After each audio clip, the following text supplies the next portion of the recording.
Hello! Welcome everybody to my first episode again of this hardcore Minecraft. My name is Nubante and thank you so much for watching this video. I hope you like, I hope you subscribe, I hope you follow para updated kayo sa mga next videos natin. We have the same goal from our last series that lasted for 2 episodes. Gagawa tayo ng village wherein kailangan natin gumawa ng walls to protect them in a raid in the future. Kailangan kong gumawa ng town. I guess siguro pwede rin natin siyang i-expand. Depende sa trip natin in the future.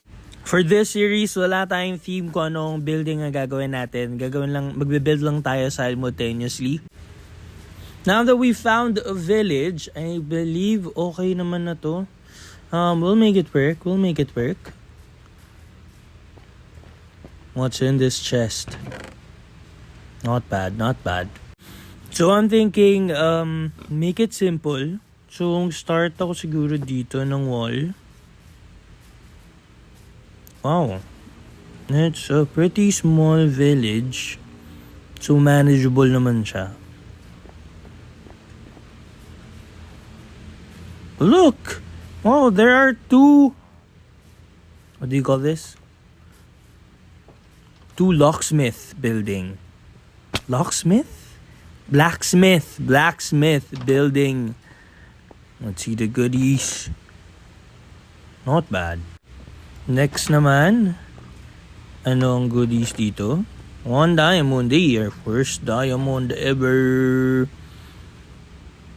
Wow, there's a helmet and there's what do you call this? I found this villager house, medyo secluded siya.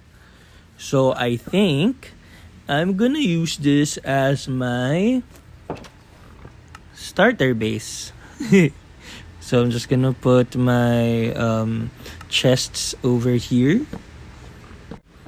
So let's start building. Unlike the previous season, hindi ako maglalakbay masyadong malayo. We're gonna play it safe, alright? So, hindi tayo maghahanap ng masyadong complicated na gamit. So, this time, gagamitin natin kung anong meron tayo. So, let's start getting some materials. I need some stone. Gumawa ng stairway going down. Kasi mamaya kailangan din naman natin ng way natin papuntang diamond level. So sinimulan ko na din para makuha ng maraming stone. And able to get more stone, cobblestone. Palakihin ko na din to para hindi naman tayo nag-aaksayang ng oras, 'di ba? Right now I'm placing the blocks na magiging parameters natin for our walls. What I'm planning is, katulad nung last time, in between ng mga cobblestone, ay meron tayong fences. Pero this time, hindi naman natin need ng bamboo. So, medyo madali lang to siguro. Sana. I have to sleep. I have to protect the villagers. Oh no. Oh no! Although di pa naman kami masyadong close, so wala akong idea kung sino siya. Pero, oh no, a villager! Die! Oh no, a villager just died. Dahil sa terrain, I decided to keep only 1 blacksmith building na pasok sa sa what do you call this? Sa wall natin. So pinagsama ko na lang silang dalawa sa isang building. Okay lang yan, magkamukha naman yung building nila eh. Right now, dinodoble ko na yung wall. And then after this, kapag lahat na doble ko na, magagawa na natin lagyan ng mga fences in between. Anong ginagawa mo dito? May isang villager na namatay oh. Tapos ikaw nandyan ka lang. Bumaba ka dyan. Namatay yung isang villager. Abnormal ka. O i-heal pa kita. Wala na nga ginawa, i-heal pa kita. Ayos ka. Bumalik ka doon, magtrabaho ka.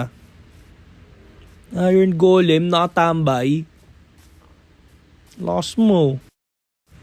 So yan, kumpleto na natin ang ating walls.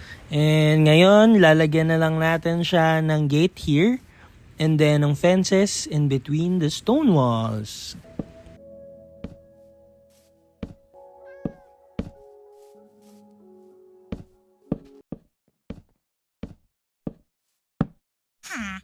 Oy bata, ang kulit mo.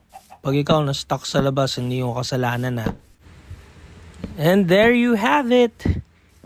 Yes, finally tapos ng wall natin. Hopefully wala nang mamatay sa mga villagers natin. So ito na siya. As you can see, around the area, meron tayong walls. Tinesting ko na din yan. Hopefully hindi sila makalabas. So siguro we'll just do some terraforming, and don't worry about the walls. Hindi yan mananatiling ganyan. We're still gonna upgrade it in the future, but for now safety is really important, lalo pat super fragile ng mga villagers natin. So I decided that our first building for this town will be a clock tower. Sa clock tower na to, ilalagay ko din yung bell para dito ang mga villagers natin mag-gather. So let's start building! Woohoo!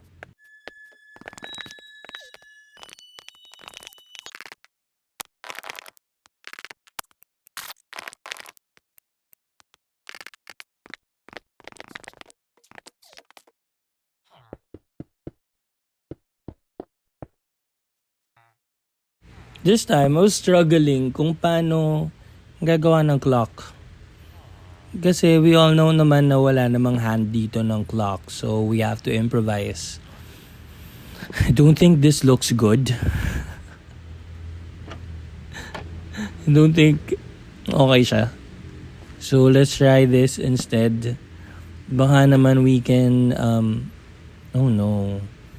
Hindi nga pala pwede sa center yung trapdoor kapag mag-open. And weird naman yan pag ganyan.